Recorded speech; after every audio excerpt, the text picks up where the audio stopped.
मित्रों नमस्कार। पटना बिहार से मैं विवेक रंजन सोनभद्र अपने यूट्यूब चैनल विवेक सोनभद्र 7238 पर आपका स्वागत करता हूँ। आज बात हाल ही में संपन्न हुए विधानसभा उपचुनाव की। मित्रों अभी 30 जुलाई को 3 राज्यों में एक एक विधानसभा उपचुनाव हुए थे, जिसके नतीजे 3 तारीख को आए हैं। एक चुनाव गुजरात में था जिसे भाजपा ने जीता, एक चुनाव मध्य प्रदेश में और तीसरा बिहार के पटना के बांकीपुर में। मध्य प्रदेश में दतिया का चुनाव कांग्रेस ने जीता और पटना के बांकीपुर का चुनाव जन स्वराज पार्टी के सूत्रधार श्री प्रशांत किशोर जी ने जीता। तो भाजपा की मध्य प्रदेश में और बिहार में उपचुनाव में हार हुई, जो हो सकता है कुछ लोगों को अप्रत्याशित लगे, लेकिन अप्रत्याशित बहुत लोगों को अप्रत्याशित नहीं भी लग रहा है। मुझे भी अप्रत्याशित नहीं लग रहा है। मित्रों इधर भाजपा के प्रति जो शहरी मतदाता है या आम मतदाता जो भी है, उसमें जो कोई एक खास वर्ग के लोग जो हैं, जो भाजपा के बहुत दिनों से समर्थक रहे हैं, जिसे शायद लोग सवर्ण कहते हैं या जो भी हो, वे लोग थोड़ा यूजीसी एक्ट के आने के बाद से दुखी थे। और यूजीसी एक्ट के बाद बहुत सारा आंदोलन भी कुछ हुआ और सोशल मीडिया पर तो बहुत कोहराम मचा, बहुत विरोध हुआ, परंतु लगता है पार्टी ने उस पर ध्यान नहीं दिया। अभी तो माननीय सुप्रीम कोर्ट के आदेश से वह कानून रुका हुआ है, यूजीसी एक्ट 2026, जो यूनिवर्सिटी में सामाजिक भेदभाव, उत्पीड़न आदि को डील करने के लिए लाया गया है।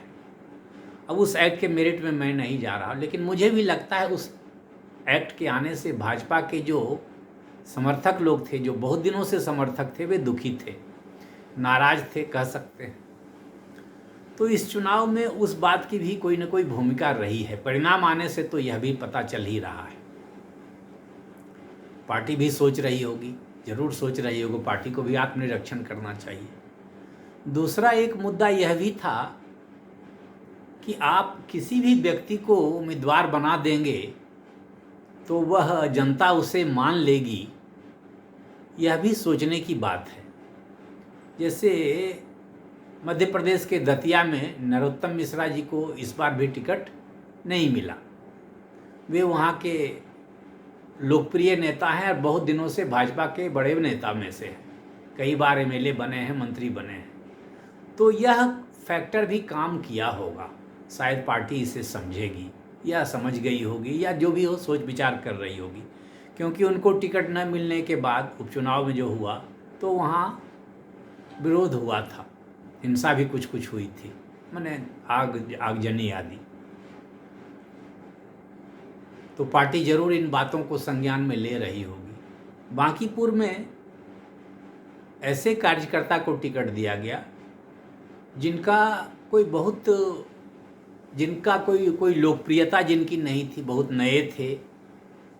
मैं उनकी कोई कमी नहीं निकाल रहा, मैं वस्तुतः सोच रहा था कि वे कोई पॉपुलर व्यक्ति नहीं थे या जिनका कोई आधार था, ऐसे नहीं थे। कोई बहुत पुराने कार्यकर्ता नहीं थे। बांकीपुर में सैकड़ों कार्यकर्ता होंगे भाजपा के, जो कि बहुत दिनों से भाजपा के लिए काम कर रहे होंगे। मंडल अध्यक्ष होंगे, मोहल्ला अध्यक्ष होंगे, वार्ड अध्यक्ष होंगे, कुछ भी रहे होंगे, जिनका कि एक व्यापक जनाधार रहा होगा, जिनका कोई अनुभव रहा होगा। वैसे सारे कार्यकर्ताओं को दरकिनार कर एक बहुत ही नए कार्यकर्ता या जो अभी बहुत ज़्यादा अनुभवी नहीं थे, उनको दिया गया। तो भाजपा को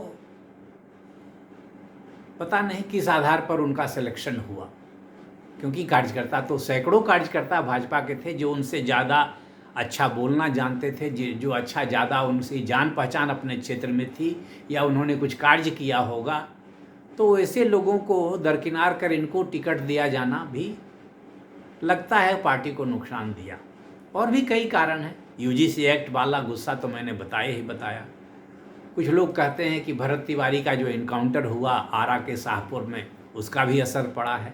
हो सकता है, इसके बारे में मेरी समझ वैसी नहीं है, हो सकता है उसका भी असर पड़ा हो। और बांकीपुर में एक बात यह भी रही कि प्रशांत किशोर एक की छवि अपनी बन चुकी है और सोशल मीडिया पर तो उनकी धूम मची रहती है। उनके सोशल मीडिया कैंपेन उनका ज़बरदस्त रहता है। तो अगर यह प्रशांत किशोर की जीत है तो इसमें भाजपा के लोगों का भी कुछ योगदान जरूर है। कैंडिडेट का सिलेक्शन तो मुझे लगता है, यूजीसी एक्ट का असर भी मुझे लगता है, और बात ऐसी बढ़ गई कि अब किसी ने कहा या नहीं कहा कि बीजेपी के नेताओं का कहना है कि किसी भी कुत्ता बिलाई को टिकट दे देंगे तो वो जीत जाएगा। अब पता नहीं किस नेता ने ऐसा कहा या नहीं कहा, लेकिन ये बातें फैली। इससे भाजपा के जो कमिटेड प्रतिबद्ध कार्यकर्ता थे, प्रतिबद्ध समर्थक थे, उनको भी तकलीफ हुई होगी, क्योंकि बड़े ही कमज़ोर कैंडिडेट को दिया गया टिकट। कमज़ोर इन द सेंस कि वो कम अनुभवी थे, अभी कम उम्र के थे और कोई ज़्यादा उनका लंबा अनुभव नहीं नज़र आया। उससे ज़्यादा अनुभवी, ज़्यादा मेहनती और ज़्यादा सफल कार्यकर्ता लोग थे वहाँ पर। उनको टिकट देने के बजाय इनको टिकट दिया गया, ये बात है। और कोई कमजोरी का मतलब उनकी कोई मैं व्यक्तिगत कमजोरी नहीं निकाल रहा, ये कह रहा हूँ। तो खैर, ये तो हुई भाजपा की बात। अब रही जनता की बात। जनता का क्या सबक होना चाहिए? जनता ने जो यूजीसी एक्ट के विरोध में भाजपा को दतिया में हरा दिया या बांकीपुर में हरा दिया, तो ये जो लोग जीते हैं, दतिया से कांग्रेस के लोग और बांकीपुर से प्रशांत किशोर जी, तो ये लोग क्या यूजीसी एक्ट जो आया है उसको ख़त्म करने का प्रयास करेंगे? क्या जनता को यह उम्मीद है, या सीधा सीधी जनता ने अपना गुस्सा उतार दिया? जो भी वर्ग इस कानून से आहत हुए हैं। तो मित्रों, यही बात है। खैर, ये सब मुद्दे आगे के चुनाव में काम आएंगे। जनता को भी सोचने की ज़रूरत पड़ेगी और जनता को भी सोचने का मौका मिलेगा, नेताओं को भी सोचने का मौका मिलेगा। अब देखिए आगे क्या होता है, यूजीसी एक्ट पर क्या होता है और भारतीय जनता पार्टी का आगे के चुनावों में रवैया कैसा रहता है, या इस पर क्या कार्रवाई होती है। कार्रवाई तो सुनी जा रही है कि दतिया में बहुत सारे लोगों को जो कार्यकर्ता थे या कोई पद पर थे पार्टी में, उन पर कार्रवाई हो रही है। उनको या तो कार्यभार से मुक्त कर दिया गया है या हटा दिया गया है, जो भी हो।